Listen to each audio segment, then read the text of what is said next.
So I would like to formally welcome everybody for joining us for our February webinar. It is February, isn't it? I'm really excited and delighted to welcome Renée Cole from University of Iowa, where she's Professor of Chemistry there in the Department of Chemistry. Of course, many in this audience know Renée very well. She's Associate Editor of JK Med. She's got a really extensive publication record in terms of one of her hallmarks, I think, is research that really informs practice and thinking about things like active learning and so on. Really useful and valuable research, both for the approaches that she takes in her research and also for the implications of that research. I think that's really one of her great hallmarks. She's very well known, of course, in the CER community for lots of reasons, including those, but because she's co-edited the two books on methods in chemistry education research, which are really fantastic. So I think we're going to see those hallmarks of research methods and practice implications come through her presentation. So for those of us joining us, the way this works is there's a purple arrow in the bottom right-hand corner of the screen. So when you click on that, you'll see the fourth option. Now there's a chat option. So as Renée is talking, feel free to type in questions there or comments, and we'll stop about halfway through for about 5 minutes or so, and then at the end, and I'll bounce some of these questions to Renée, and that'll be how the audience can interact. So, Renée, thank you very much for your time, and we're really excited to hear your talk. Thank you very much for the invitation, Michael. I'm pleased to be here. It's kind of a little nervous to do this in the international and be recorded here, but I'm excited to talk a little bit about characterizing the nature of classroom discourse, do this largely a methodological approach, and then show some results and implications for how it's informed the work that we're doing. I keep wanting to default to my keyboard here. So just to define what we mean by discourse analysis, at its face, it's an approach to analyzing verbal or written language. Discourse can both be in terms of dialogue between people, or when you are writing things down, you are having a conversation with an audience, just one that's not visibly present and responding directly to you. But this means that we need tools to look at learning in collaborative environments rather than the individual learners.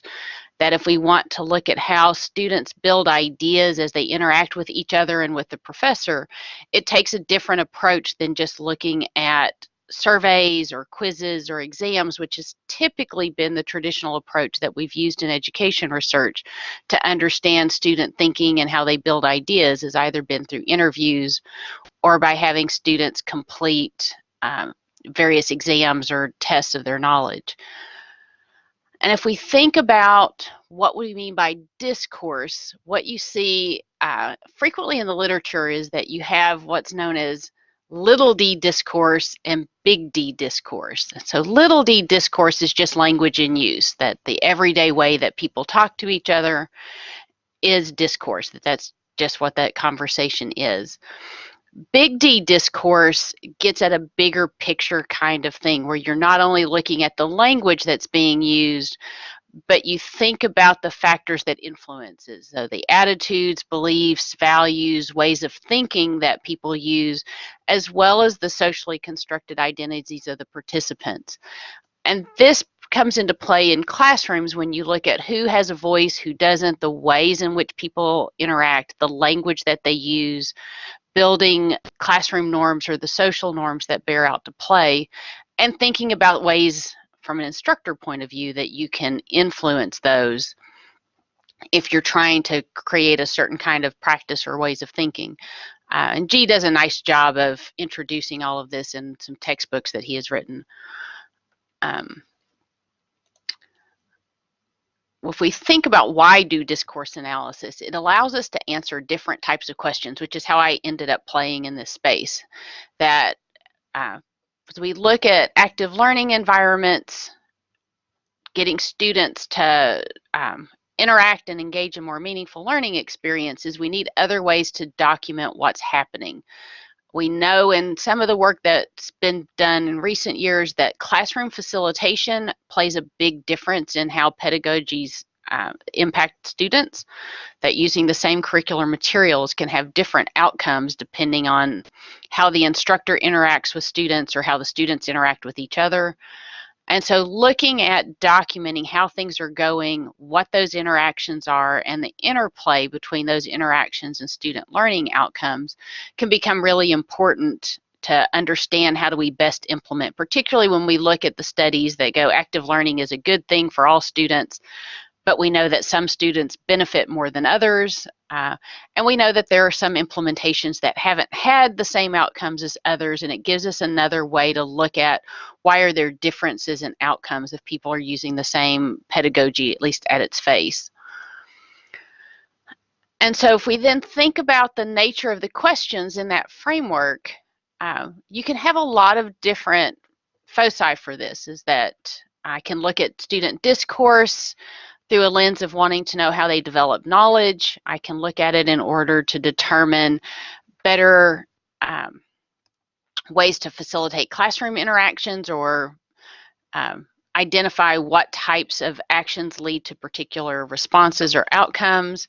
Looking at the impact of curricular materials, particularly with work with people designing flipped classrooms or POGIL materials, process-oriented guided inquiry learning, if you're not familiar with POGIL.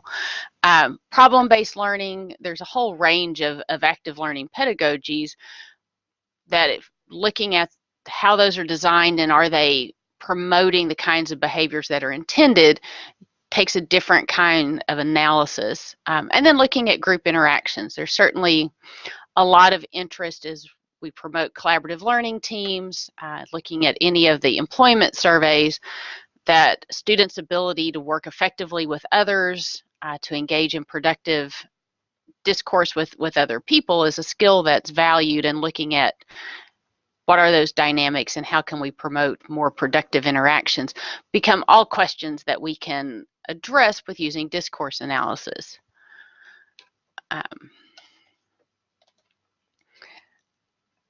One caveat to this, that if you're going to do discourse analysis that's different than a lot of the research that we do, and sometimes is a complicating factor, is that in order to do this kind of analysis, you need a classroom environment where students and instructors are engaged in discourse that can be observed. So this research doesn't work so well if you're looking at didactic learning environments where it's just the instructor talking at students. You need a learning space where everybody is talking to each other at some point in time. It doesn't have to be for the entire class period, but you need at least spaces where students talk to each other or talk to the instructor, where you've got much more of a multi-directional dialogue. This also means getting access to other people's classrooms and getting permissions from students to record and analyze their discourse. We've been fortunate to get students to mostly be okay with this once we explain what the purpose is. But this is something for this research that you do have to get permission from students to use their talk as part of research projects. So it's important that you get the IRB permissions for this. And so when we look at data collection in this environment, it's focused on capturing interactions and dialogue. I know my group is listening in and could comment on the challenges that come into play with doing this kind of data collection. We've primarily relied on video recordings combined with audio recordings using camcorders. In a large lecture environment, this gets challenging to where do you place the camera and how do you get clear audio of your focus group. Even in smaller classrooms, it's can run into technical difficulties with static, with the feedback. And so the figuring out a effective way to get clear both audio recordings and being able to see what the nature of the interactions are becomes a critical aspect of data collection. I will also say from experience that you want to monitor this pretty much on a daily basis to make sure that your equipment is working. The semester I was doing a study and we had an external videographer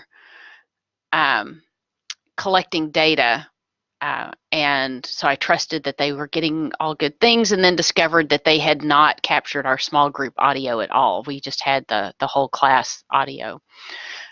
For a lot of the analysis, then taking those video audio recordings and then turning them into transcripts makes the analysis much easier to manage. Although we typically will end up working in tandem where you're still watching the video while you're looking at the transcripts. Getting the transcripts themselves can be quite a task.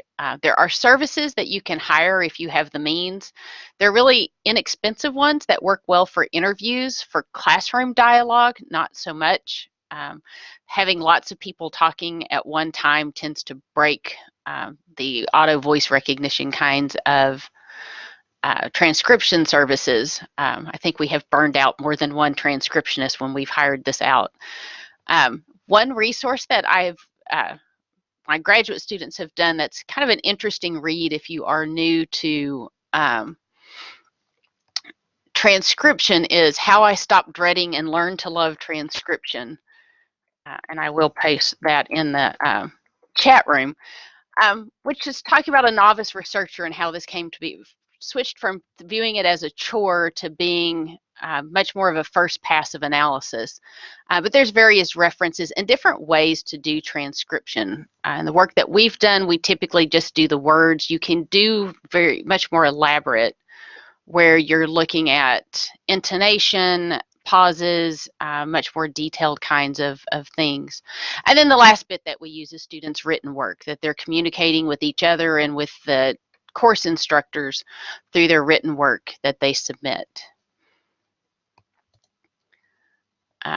The other piece then, once you've got a data set, is deciding on an analytical framework that you're going to use to interpret these interactions. I've worked with people getting started that I'm going to just read the transcript and see what jumps out at me.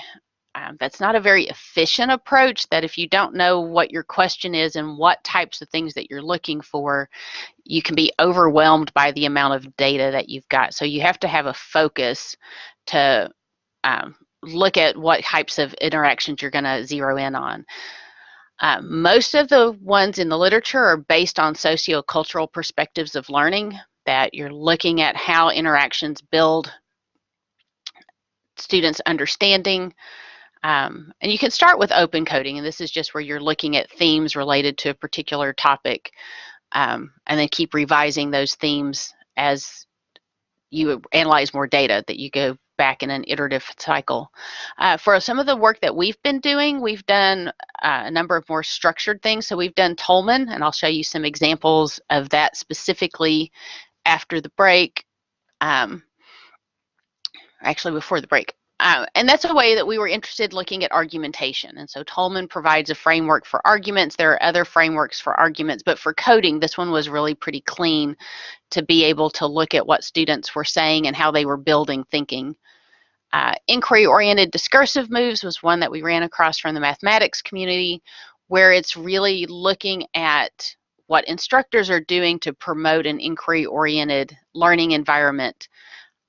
And that was useful when we started looking at instructor facilitation and why we were seeing different types of student behaviors in different classrooms. I'll give some examples of what we learned from that framework.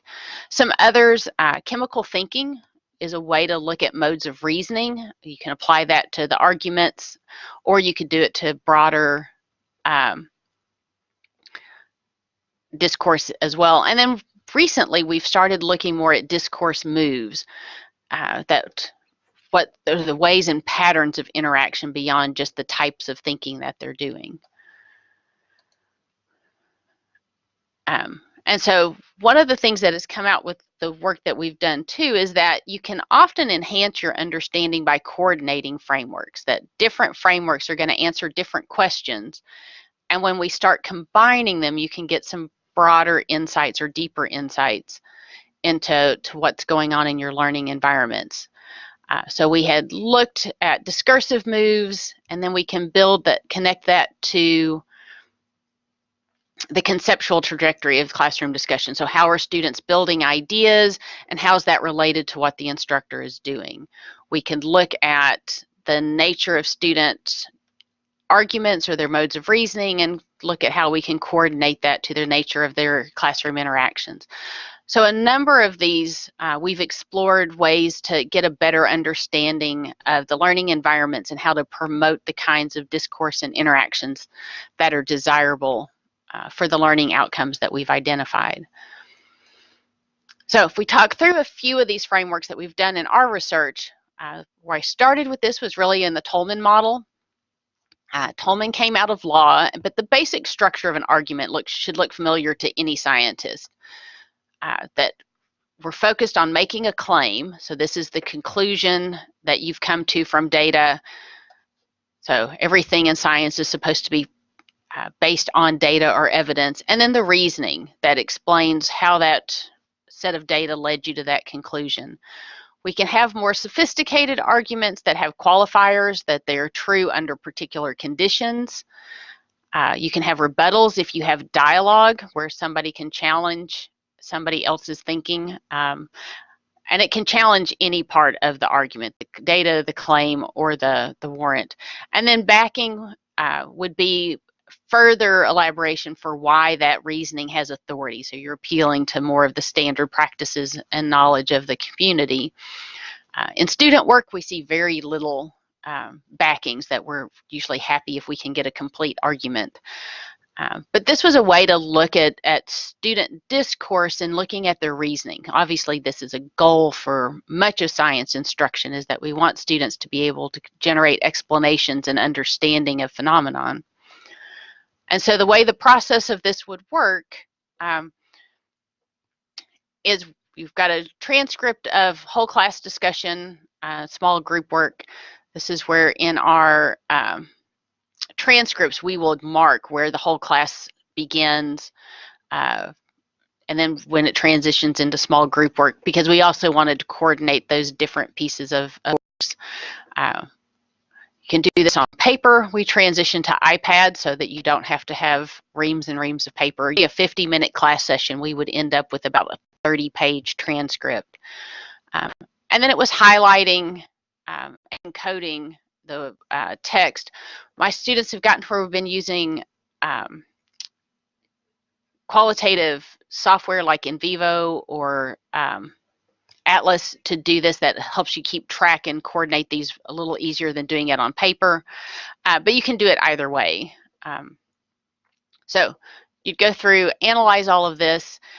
What you'll see with just looking, if we just look at the utterance at 5 minutes and 41 seconds, is that students don't make arguments in that form of claim, data, warrant. They are frequently all mixed up, and you get different pieces of the warrant appear as different students contribute to the discussion. And so we synthesize that into here what's the final argument. The other notations you'll notice over here is that this is the response that they're looking at, is the focus question. So Michael said, I've got a Zoom. Oh, I see it. Okay. I'll see if I can do the sure. There we go. I didn't mean to confuse. Sorry, the audience can zoom if they want to see that they can click on the button on the left to magnify. But you as a presenter, you can keep going. Sorry for disturbing. All right, that's okay. Anyway, so this idea of looking through the text and highlighting the bits and pieces, that takes a lot of deciding. Oh, that's where I was going. Sorry, is that you also have to decide on what your unit of analysis are. That you can do things by a speaker, and so each of these times is a different speaker. So that whenever the speaker changes, and then you can block the different pieces as you go.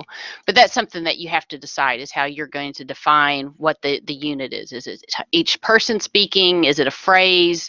Is it based on the intent?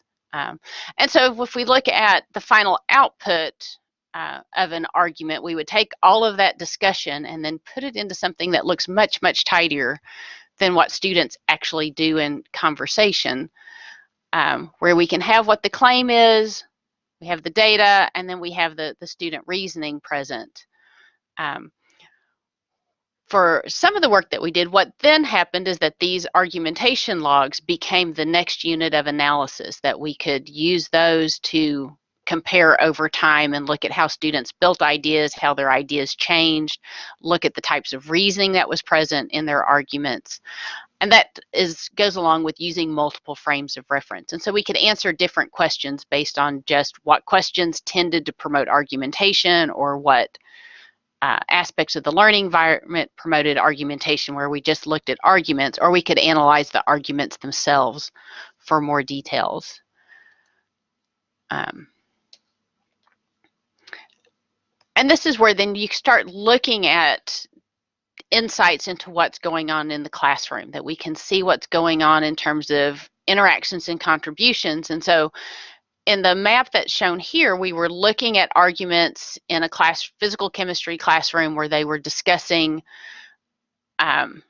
heat capacity and what would happen with different gases. And what we see here, the colors are related to the piece of the argument, and the shapes are related to who's talking. So the rectangles are the instructor. And you can see in this particular dialogue that you have the first student group presents their argument, their answer to the question, and their reasoning. The instructor challenges it. They revise the claim. The data is pointed out by the instructor. The instructor then makes a more scientifically accurate argument. And then you have this co-constructed argument with the instructor and the students. And looking at this data, we very much noticed that the instructor was much more active in building most of these arguments than was really their intended purpose. Made some changes to facilitation, and when we looked at the next semester of the same activity, what we see is a difference in the pattern. So in this case, students were simultaneously reporting out their answers. So you could see the three different groups had their arguments. We had the spokespeople present their reasoning, and then as a group, they came together with a synthesized argument that they used all together. And it's one of those that sometimes instructors are reticent to do a lot of this because it'll take more time. And what we saw was that students in this data set came to the same correct conclusion in the same amount of time, but it was much more student-driven than instructor-driven. And so we saw this as a positive outcome for looking at some instructional changes. If we want to go further than that, then you've got to have some analysis beyond just coding the data. And so this is where we've taken our argumentation logs and applied a framework of looking at the complexity and nature of the argument. So this was an additional set of analyses that we could go on to look at. And so this built on the work of Hannah Sevian and Vicente Talenquer. Alina Moon is the lead author on this paper, where looking at the different types of reasoning that students went through in their arguments, and these pretty much go in order of sophistication. That descriptive is really just describing what's happening. Relational, you're at least getting some connection between properties. We start doing causal. Now we're making more connections, and what you really want, and particularly this was the physical chemistry class, was multi-components. There's multiple variables that are important, and looking at the understanding. And when we look at that, we can get insights into student reasoning, which also then gave us insights into facilitation and the nature of the materials. That if we look at student arguments over time, we see multiple things here. So one, the number of arguments varied tremendously based on the day of instruction. And so we've done some additional analysis into the nature of the questions, which ones tend to promote more argumentation and which ones promote less. But we also see that there's very little of the multi-component reasoning that we would hope to see in these arguments. And so this has been something that then we go back to the authors of the learning materials and go, here's what we're not seeing in this, and think about ways to change the question prompts or the models to get students to engage in more multi-component reasoning, as well as thinking about the facilitation strategies to go, how do we promote students thinking in particular ways or articulating their reasoning in particular ways. And at this, I'll take a break for just a second. I'll let Michael can either read the questions or I can read what the yes, pieces great. are. So Yep. Thank you very much. So if any, I have a few questions in already, but if anybody has any questions, you can just click on the purple button in the bottom right-hand corner, the chat box there. So I have a couple, just because I'm about to launch into a series of interviews myself, so I'm going to be very greedy. One is, this idea of where you situate the microphone and that kind of thing. I mean, could you just elaborate a little bit on the kind of considerations you go through in thinking about where to situate observation points? So it depends on what you're trying to capture. So in the work that we've done, we've always wanted to get the entire class for part of it. So we've used multiple cameras, typically where there's one that's kind of in a corner where you can get an entire view of the classroom, and then have one that's closer up on a target group. What we've been playing with recently, because especially in a large class environment, trying to get cameras where it's just capturing one or two small groups is more challenging, is giving them iPads or other ways to capture the audio of just the small group.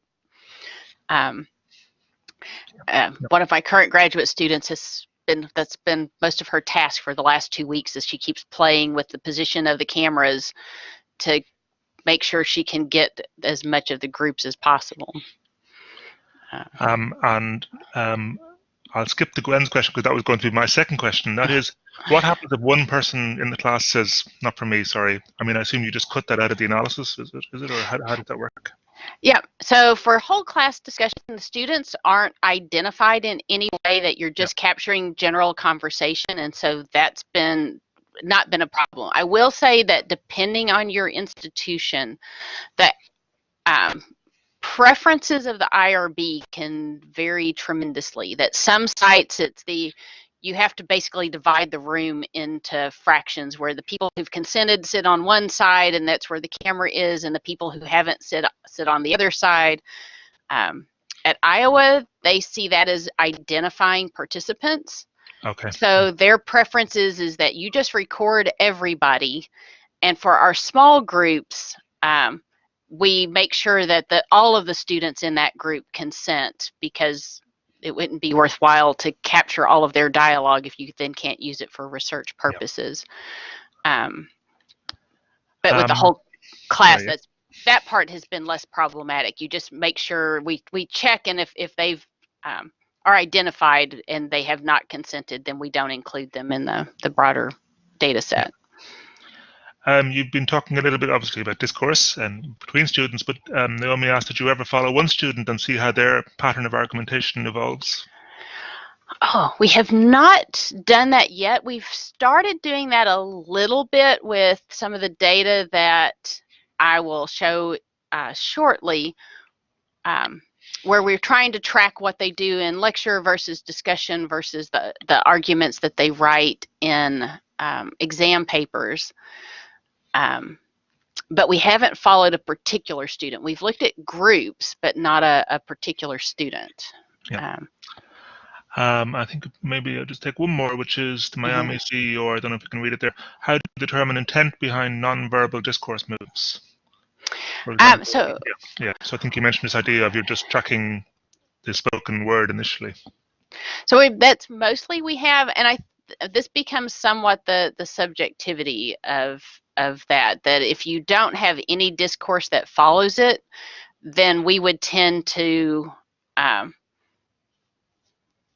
call it active listening. That we wouldn't code that they are agreeing versus that they've heard it.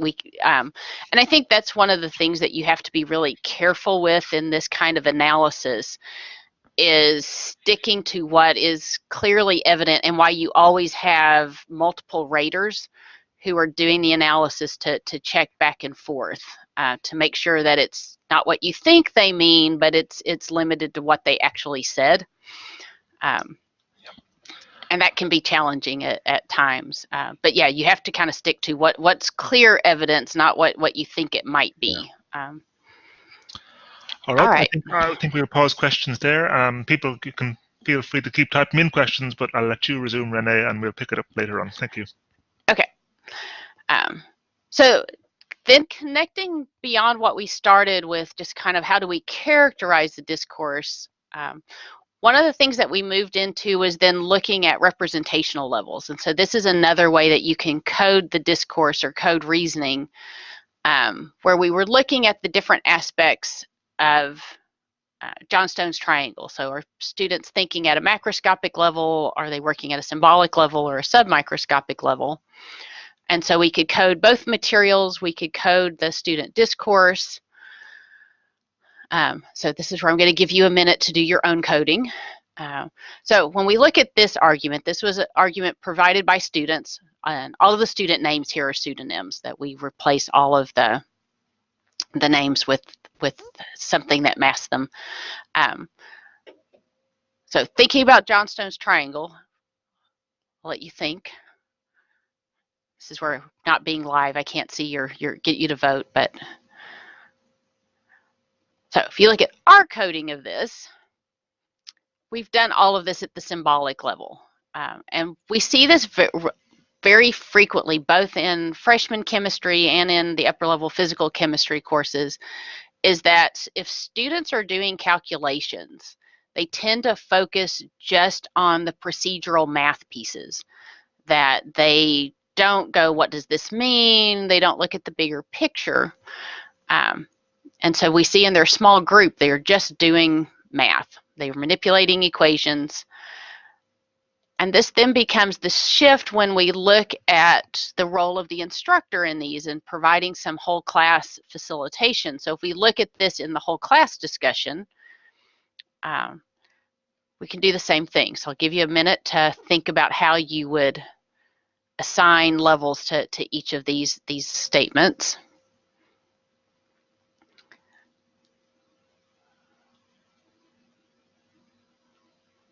And this is where the instructor then reframes students' attention. So if we look at how we coded it, we have the initial symbolic claim, or the data that they had, and then the instructor asks about, is this endothermic or exothermic? So connecting it to the macroscopic level of what would be observed, and then the reasoning, why would you expect it to be endothermic? And then what does that tell you about what the particles are doing? Why would it be endothermic? And so the instructor, by asking questions during whole class discussion, gets students to make broader connections than what they were making in the small group work on their own. And this is where you can take some of these insights and sometimes use it to re-scaffold materials, to think about expectations. We also saw over the course of the semester that this became the more of the classroom norm, that the groups knew the instructor was going to push them to do these kinds of explanations. And so we started seeing more evidence of it in small group discussion as well, that it just became a norm for what the expectations were. And this gets reflected then if we look at the nature of the different arguments over the course of the semester, that if we look at the materials for the physical chemistry book, almost everything was at the symbolic level. But if we look at the different groups, this shifted. Sorry, the slide has done strange things compared to what it looks like in mine. So, sorry, just to interrupt. For some reason, the system does compress some text sometimes, so apologies for that. Okay, I was like, wait, everything has gone wonky. Yeah. But we see this shift of students including more submicroscopic arguments than what you would typically see in physical chemistry when other people have done analysis of the materials and our own analysis of the materials. And there's some variation in our different case studies with the different instructors. And so we could look at, again, this made us go, what's different in what the instructor is doing in these three case studies? So we have instructor B and instructor G. and looking at similarities and differences, then started looking at what's the role of the instructor, because all of these were the same materials that students were using. They had the same textbook, the same POGIL workbook, but there were clear differences in the nature of student arguments. And so this led us to looking at frameworks to better document what the instructor was doing in the classroom and how do we facilitate the learning environments to get students to engage in more meaningful argumentation. And we had seen this in some of the other analyses, that one classroom tended to have more sophisticated arguments than the other. And the framework that we chose for this one was inquiry-oriented discursive moves. And this is looking at what's the purpose of teacher talk. And it's broadly classified into 4 categories. That you have revoicing moves, questioning moves, telling moves, and managing moves. And then those can be further and analyzed as a finer grade in terms of the purpose. So a telling move could be initiating, where you're providing information before students work on it. Facilitating, where you're helping students think about material, responding, answering to students' questions, or responding to what they've said. And then summarizing would again be more of a typical lecture kind of move, where you're presenting an overview of material. I think most of the questioning moves should be fairly self-explanatory, as well as the managing. Revoicing, it's different ways of reporting back what you've heard students say. So repeat would be a direct, just exactly what they said. We do this a lot in large classes, to just exactly repeat what students said so everybody can hear. Rephrasing would be putting it into slightly different language. Expanding would taking what they said and then building on it. And then reporting would again be what somebody else said. And we can use this to explain how different approaches to facilitation influence the type of student discussion. So the different instructors we were looking at, what we saw for instructor B was that the students engaged in much more collaborative group discussion, that for pretty much every question, each of the students in the group was contributing, that they were all thinking about the different parts. What we saw in instructor G is that the students tended to work by themselves and then just check in periodically and make sure they had the same answers. But part of this then we could attribute to the way that the instructor was facilitating. So if we look at instructor B and we look broadly at the discursive moves, we can see there's a lot of questioning and telling. That questioning is actually the most common discursive move. I've lost my labels here. This has done strange things. So the column far left is revoicing. The second is questioning. To the right is telling. And to the far right is managing. We actually checked the slides, but not all the way through to make sure that I didn't lose my labels. And so when we look at questioning, we can see that the most common type of question is just an evaluating question, asking students what their answer was. But there's a fair amount of justifying questions, getting students to justify their answers. And the same thing when we look at telling, the vast majority of the telling moves are responding, that they're responding to what students have said rather than initiating or summarizing. That tended to be the bookends of a whole class discussion, would be to start it and then summarize it at the end, but it's not a very traditional didactic lecture. If we compare this to instructor G, you'll notice that we primarily just have telling moves, that this instructor didn't use much whole class discussion at all. And so we don't have very much questioning moves, and there are no justifying moves. They don't ask students to explain their reasoning.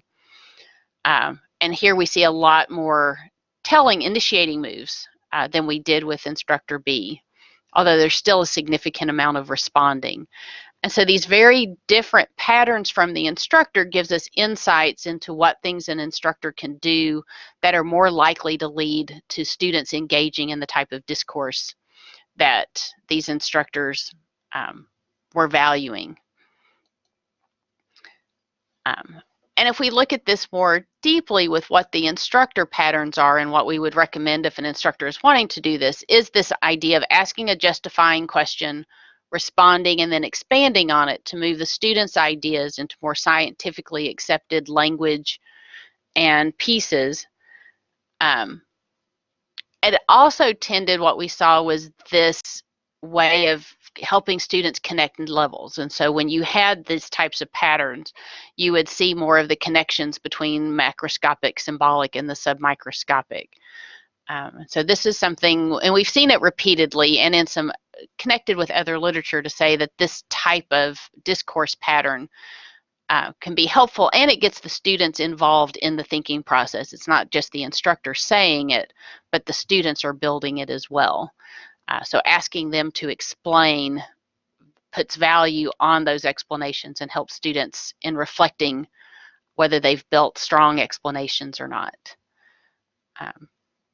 So this idea of how do we get students to engage in some more of these behaviors when they work in their small groups has led us to some current things that we're doing. So now we're to work that hasn't been published yet, but we're very close, is looking at the nature of student discourse and interactions. And I think Naomi had kind of relates to some of the questions she was asking, where we were looking at more of the purpose and following students through the discourse. We haven't followed exactly how they do arguments, but we're starting to look at their behavior through a class session and in different environments. And we built this on some work done by Sampson and Clark and Kartinen and I don't know how to actually pronounce this, Kumpulainen, where they were looking at what was the purpose of responses initially for Sampson and Clark.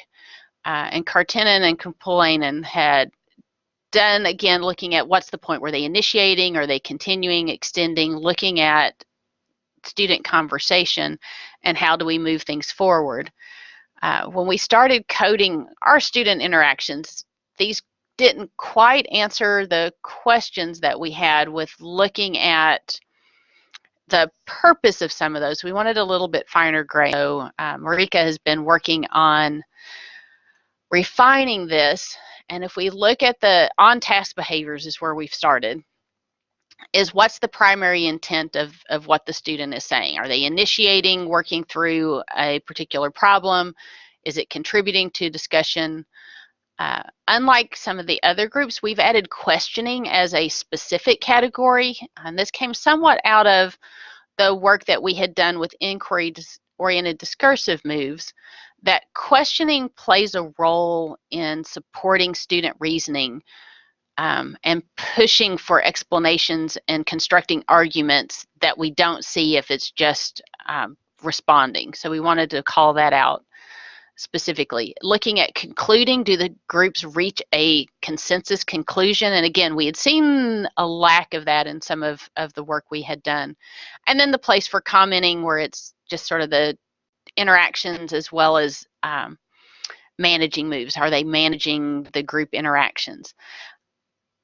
And then had another layer of adding to that, to where what was the purpose of most of this would go to contributing, questioning. Were they restating the activity prompt? Is it to confirm? Is it to clarify? Is it looking for information? So many of these could be applied to more than one primary intent. So rather than having an overly complicated scheme, we just separated them and start with the primary intent and then add the nature on top of it. And so in trying to make sense of this, we started with just doing bar graphs, and we could say the percentage of who did what kinds of moves, but found that that didn't tell us the whole story. So group meeting, we came up with the scheme of actually looking at the chronological flow of conversation. And so you can see here an example where students working through Poggle question during lecture. We have first the student reads the question prompt. You have the initial reaction, you have some information processing, and then you have some reporting of what's in the activity and then asking a question. And what we find when we go through this, so the shapes correspond to the primary intent, and then the nature is in the circle, and the colors correspond to a particular student. And if we look at this broadly, we can get some insights into some of the roles that different types of discourse accomplish, as well as some of the impact of facilitation strategies. So in this case, we're looking at a different activity and the students are working. We see that, if we start, they read the activity, Melissa answers it, goes on to the next question.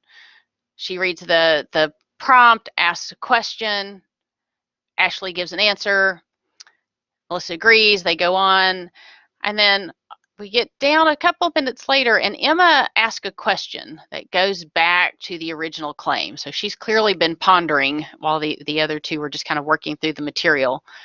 And we get some little bit of superficial discussion. And then what happens is the instructor comes by and says, okay, you guys are going to report out your answer to question 3A during whole class discussion.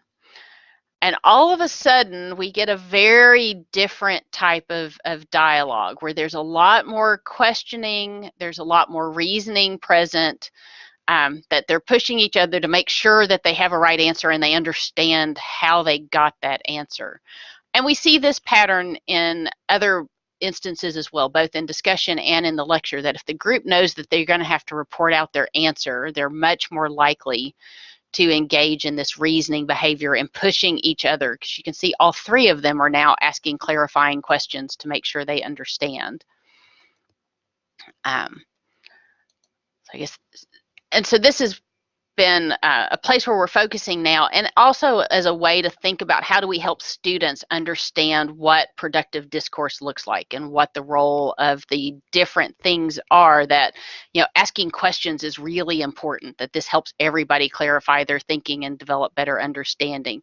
So transitioning to that into resources to give students feedback on these types of things so that their chemistry knowledge is also improved.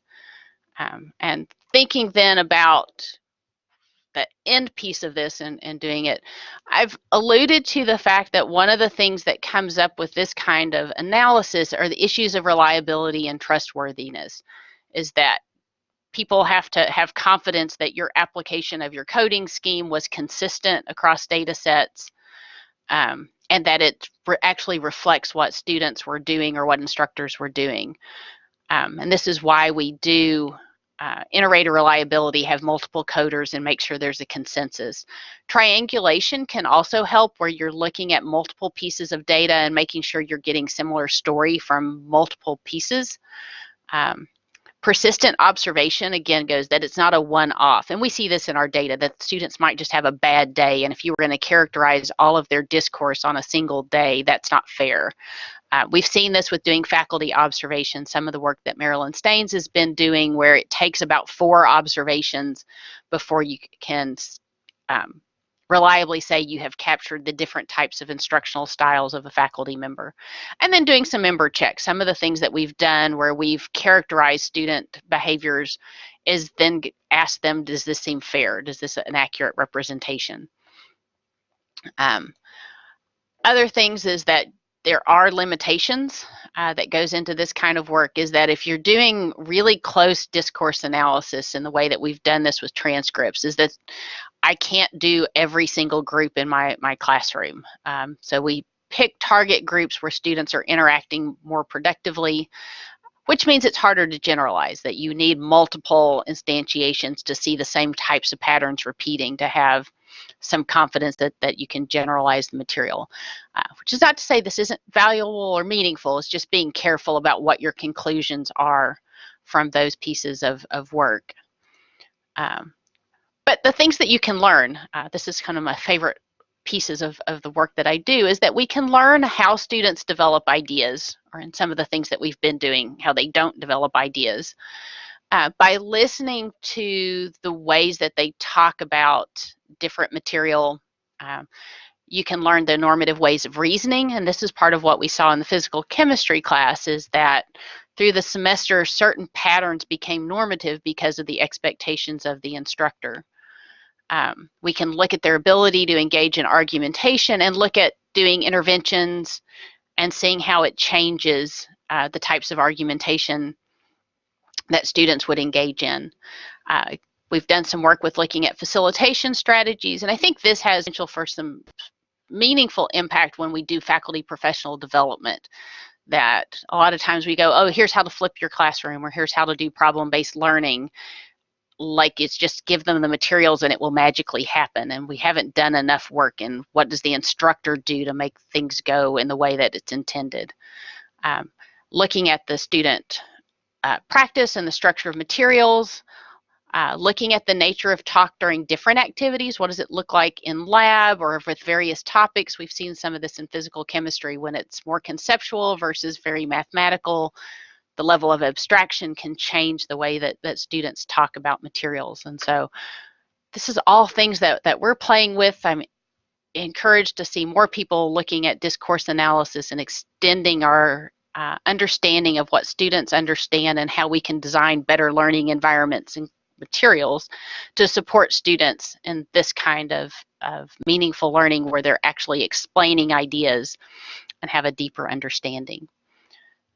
And at that, I want to acknowledge the team of folks that we've worked with most of the discourse analysis work. I've got other graduate students who are starting to work into this area. I've certainly worked with Marcy and Chris Rasmussen in our initial work in Toulmin analysis. That team was George Sweeney and Megan Warrow, who are math education folks, Nicole Becker, Alina Moon, and Courtney Stanford. More recent students where we've been extending the looking at the patterns across different aspects of the course, and all of the students and instructors who provide us data. We can't do this if people don't let us come into their classrooms. And then the National Science Foundation has been very generous in supporting this work. And thank all of you for your attention and being here. So. Great, thank you. Sorry, my mic button wouldn't turn on. Thank you so much, Renée. That's fantastic, and I really apologise for the constraints of the system on your slides. If for some reason it just decides to squash some slides, so apologies. Yeah. I know you were probably out of kilter, but you dealt with it admirably. So thanks very much. There's a couple of questions coming in, so people, audience members, can feel free to type some. One I had was this issue about, you touched on at the end, about what do we tell our lovely colleagues when they're charged with teaching their students? Because I thought even something as simple as knowing that chemistry has different representations maybe isn't something that everybody knows. So, I mean, it seemed to me that, for example, those physical chemistry colleagues needed to know to push students out of the symbolic domain into something else. So, Yep. So do you guide them, or how do we sort of promote this idea of challenging students to move between representations? So I think you're dead on with the somewhat challenging instructors to think about this. And I think this becomes part of the conversation that experts do this sometimes automatically or without thinking about it and make the assumption that students do as well. When you start actually listening to students in the wild, to use one of Melanie Cooper's phrases, what you find is that the way students think about this isn't nearly what you would expect, and the things that they get hung up on are not things that I ever would have predicted. This is where I've gone back to authors to go, here's how we've got 4 semesters of students who all get hung up in the same place, that they're perceiving this is very different than what I think you intended. And so I think it just becomes part of the dialogue. So I don't know how we best reach our colleagues. I think that's still an open question for the ChemEd research community. But I think the more we draw attention to what doesn't happen if the instructor doesn't facilitate it, that you can't assume students are making connections if you don't make that kind of thinking visible and ask for it. It won't happen. Yeah, I mean, I think your work on the questioning types, I think that's quite powerful in empowering colleagues to sort of think about not just telling, but perhaps questioning or asking. Naomi has a couple of questions. One was, do you assign students in roles? I can't remember, Pogel. Do students have particular roles in groups when they're asked to have discourse, and does that affect their talk skills? So that is a facilitation strategy that's encouraged. What we find is that just assigning students roles doesn't seem to make much difference, but you have to have some sort of enforcement or some mechanism that they have to carry out that role. And that's been one of the things we've been working on recently, is looking at that with TAs, particularly in a large lecture environment where most of the small group work happens in discussion, is looking at how do we better promote that and train TAs to facilitate getting students to work in teams in more meaningful ways. And that's led to some other work with giving students feedback to what's our expected behavior. Students think they know what they're supposed to do when they work in groups, and what we see is they really don't. Yeah, well, I thought it was interesting when you pointed to that. Okay, you're going to have to report to the class. Suddenly, everybody was all a flurry and Yep. got to task much more efficiently, maybe, than they had in the initial. Well, and more meaningful. They were answering the questions. They just weren't doing. They were doing it in a much more superficial way. And that's what we see in our physical chemistry comparison study as well, is that when there wasn't any whole class report out, that students took a much more superficial approach to the questions than if they had to share what their thinking was. Yeah, one of the unfortunate aspects of phys chem, I think we rely on equations too much.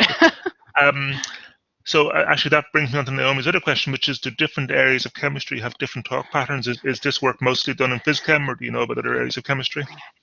So as far as I know, the work that people have done so far have been in physical chemistry and in freshman chemistry, which is still largely physical chemistry. Yeah. I've not seen much work done in biochemistry or organic or inorganic yet. I would expect that would be true, that we would see some, I don't know, different talk patterns. That would be really interesting to see. I would certainly expect to see different types of reasoning and different approaches. What you would hope is that you would see similar types of interactions that would transcend, but that's an interesting question. Yeah, I mean, I guess physical chemistry has the slight advantage in that it is more often easily relatable, for example, to macroscopic, whereas perhaps organic chemistry reactions, I mean, who knows what's going on. Right. In reality, it's you just kind of keep trying to connect things to natural products or consumer products, but yeah. Okay, thank you very much, Renee. We really appreciated that talk. I have just a few minutes to announce next month's speaker, which is Gwen Laurie, all the way on the other side of the world. Renee and I were laughing earlier that we're both in 20-degree situations. She's 20 degrees Fahrenheit, I'm 20 degrees Celsius, so both extremes. Gwen, I'm not quite sure what temperature you're at the moment, but I'm guessing it's a little bit warmer than Iowa. So Gwen will be joining us next month, obviously, because Gwen is on the other side of the world. The time, GMT time, will be in the morning time, so just to note that slight difference in usual time, and she'll be talking about some lovely work that she's been doing over the last while. So I invite you all to join us to that, and just would you join me, please, in thanking Renee for her really fantastic talk, and thank you all very much for tuning in this evening. And I will try and stop the presentation somehow. I forget how to do it.